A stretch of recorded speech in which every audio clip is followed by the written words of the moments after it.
masks. In addition, just I think you know from the Vice President, unlocking all of the construction worker masks were critical because there were 10 times more of them than there were the healthcare masks. So we went from 3 million to 35 million just with one manufacturer, and those should be arriving now in every single clinic because that was the legislation that allowed that liability to be removed so that we could all use the same masks. So are the companies, Dr. Birx, doing this voluntarily, or is the president directing them to do so?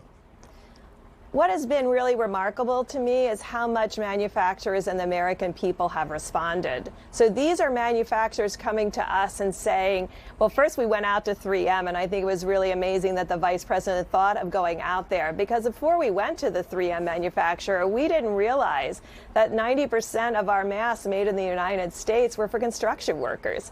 So immediately being able to see that and transform that into access for our healthcare workers were absolutely critical. And so we went from 3 million masks to almost 33 million masks overnight. And those are the masks that will be going out to a lot of the healthcare providers. But I think we're also looking to innovate on sites, as I talked about creating COVID wards.